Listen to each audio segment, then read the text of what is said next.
നമസ്കാരം. ഇന്ത്യയിലെ കുതിച്ചുയരുന്ന renewable energy സെക്ടറിലെ ഒരു പ്രധാന കമ്പനിയെക്കുറിച്ചുള്ള വ്യക്തമായ ഒരു വിശകലനത്തിലേക്ക് എല്ലാവർക്കും സ്വാഗതം. വാരിയർ റിന്യൂവബിൾ ഫ്യൂച്ചർ മൾട്ടിബാഗറാണോ അതോ വെറുമൊരു ഹൈപ്പ് മാത്രമാണോ? ഇന്ന് നാം ഇതിന്റെ പൂർണ്ണമായ സാമ്പത്തിക വിവരങ്ങൾ പരിശോധിക്കാൻ പോവുകയാണ്. നിങ്ങൾ ചിന്തിക്കുന്നുണ്ടാകും, ശരിക്കും ഇന്ത്യയുടെ ഗ്രീൻ എനർജി റെവല്യൂഷനിലെ അടുത്ത വലിയ സ്റ്റോക്ക് ഇതാണോ എന്ന്, അല്ലേ? സോളാർ മേഖലയിലെ ഈ വമ്പൻ കുതിപ്പിൽ യഥാർത്ഥത്തിൽ ഇതൊരു മൾട്ടിബാഗർ തന്നെയാണോ? നിങ്ങളുടെ ഈ ആകാംക്ഷകൾക്കുള്ള ഉത്തരം യാഥാർത്ഥ്യങ്ങളുടെയും സാമ്പത്തിക കണക്കുകളുടെയും അടിസ്ഥാനത്തിൽ നമുക്ക് ഇന്ന് കണ്ടെത്താം. ഓക്കെ, നമുക്കിതിലേക്ക് കടക്കാം. കമ്പനിയുടെ പ്രവർത്തനങ്ങളുടെ ആ ഒരു സ്കെയിൽ അഥവാ വലിപ്പം നോക്കൂ. 10,000-ത്തിലധികം വിജയകരമായ പ്രോജക്റ്റുകൾ, ഒപ്പം 1.9 ഗിഗാവാട്ട് ഇൻസ്റ്റാൾഡ് കപ്പാസിറ്റി. ഈ മേഖലയിൽ ഇതൊരു ചെറിയ നേട്ടമല്ല കേട്ടോ. ഇവരുടെ ട്രാക്ക് റെക്കോർഡ് എത്രത്തോളം മികച്ചതാണെന്ന് ഇത് വളരെ വ്യക്തമാക്കുന്നു. ഇന്നത്തെ നമ്മുടെ എപ്പിസോഡിൽ പ്രധാനമായും 4 കാര്യങ്ങളാണ് നോക്കുന്നത്. കമ്പനിയുടെ business model, financial score card, insider share holding, പിന്നെ ഇതിലെ പ്രധാന റിസ്കുകളും സാധ്യതകളും. സങ്കീർണമായ റിപ്പോർട്ടുകൾ നമുക്ക് വളരെ ലളിതമായി മനസ്സിലാക്കാം. ആദ്യം തന്നെ ബിസിനസ് മോഡൽ. ഇവർ ശരിക്കും എന്താണ് ചെയ്യുന്നത്? തുടക്കക്കാർക്കായി പറയാം, വാരി വെറും ഒരു സോളാർ പാനൽ നിർമ്മാതാക്കൾ മാത്രമല്ല, അവരൊരു സോളാർ ഇപിസി കമ്പനിയാണ്. അതായത് എഞ്ചിനീയറിംഗ്, പ്രൊക്യൂർമെന്റ്, കൺസ്ട്രക്ഷൻ. വളരെ സിമ്പിളായി പറഞ്ഞാൽ, ഉപഭോക്താക്കൾക്കു വേണ്ടി സോളാർ പ്രോജക്റ്റുകൾ ഡിസൈൻ ചെയ്ത് ആവശ്യമുള്ള സാധനങ്ങൾ വാങ്ങി അത് നിർമ്മിച്ചു നൽകുന്ന മുഴുവൻ കോൺട്രാക്റ്റും അവരാണ് ഏറ്റെടുത്ത് ചെയ്യുന്നത്. അപ്പൊ ഇവർക്ക് എവിടുന്നാണ് പ്രധാനമായും പണം വരുന്നത്? കേവലം സാധാരണ വീടുകളിലെ ഇൻസ്റ്റാളേഷനുകൾ മാത്രമല്ല കേട്ടോ.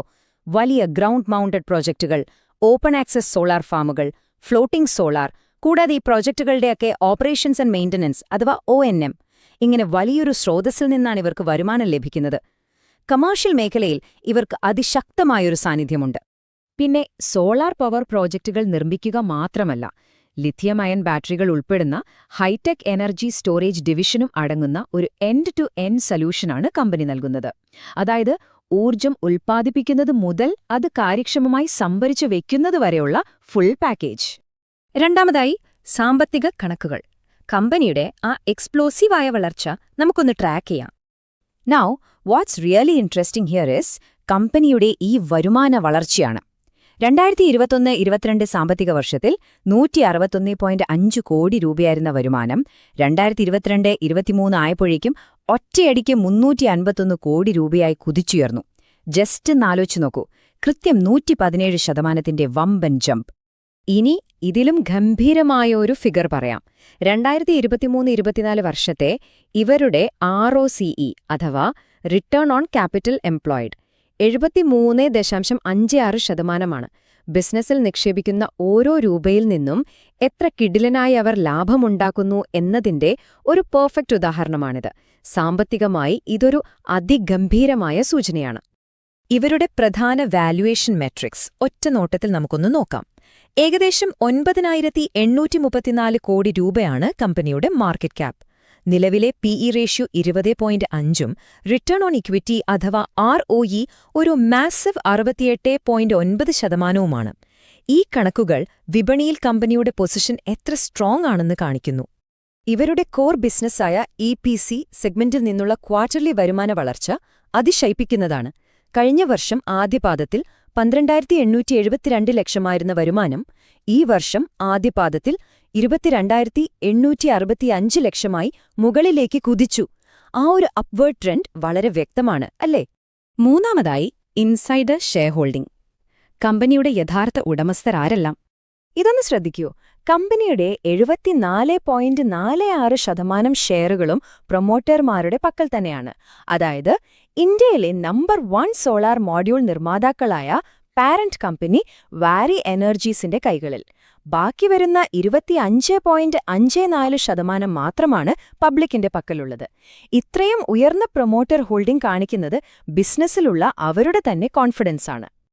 ആൻഡ് ദിസ് ബ്രില്യന്റ്ലി ഇലസ്ട്രേറ്റ്സ് വാരി ഗ്രൂപ്പിന്റെ മൊത്തത്തിലുള്ള ലാഭത്തിന്റെ ഏകദേശം 10% ഈ ഒരൊറ്റ സബ്സിഡിയറി കമ്പനിയാണ് നൽകുന്നത്.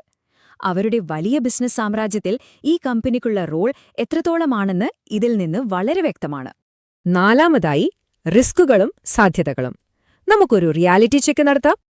ഏതൊരു വലിയ വളർച്ചാ കഥയിലും ഒരു മറുപുറമുണ്ടാകുമല്ലോ. മാർക്കറ്റിലെ ചാഞ്ചാട്ടങ്ങളും സോളാർ വ്യവസായ മേഖലയിലെ റിസ്കുകളും വോളാറ്റിലിറ്റിയും കമ്പനി തന്നെ വളരെ വ്യക്തമായി അവരുടെ റിപ്പോർട്ടുകളിൽ അംഗീകരിക്കുന്നുണ്ട്. നമ്മളും അത് അറിഞ്ഞിരിക്കണം. നമുക്കിതൊന്ന് കമ്പയർ ചെയ്യാം. ഒരു വശത്ത് 2030ഓടെ 500 ഗിഗാവാട്ട് എന്ന ഗവൺമെന്റ് ടാർഗറ്റും PM കുസും പോലെയുള്ള സ്കീമുകളും വലിയ അവസരങ്ങളാണ്.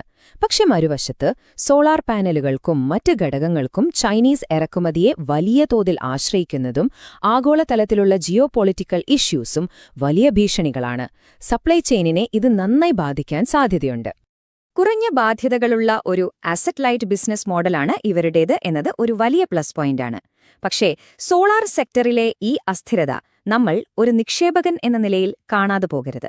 ലാഭസാധ്യതകളും ഈ വലിയ വെല്ലുവിളികളും കൃത്യമായി ബാലൻസ് ചെയ്തു പോകുന്നൊരവസ്ഥയാണിപ്പോൾ. അപ്പോ ഒരു ഫൈനൽ ചോദ്യം ഇതാണ്: ഇവരുടെ ഈ എക്സ്പ്ലോസീവ് ഗ്രോത്തും പ്രവർത്തന മികവും സപ്ലൈ ചെയിനിലെ ഈ റിസ്കുകളെ മറികടക്കാൻ മാത്രം വലുതാണോ? വാരിയർ റിന്യൂവബിളിൽ നിക്ഷേപിക്കുമോ?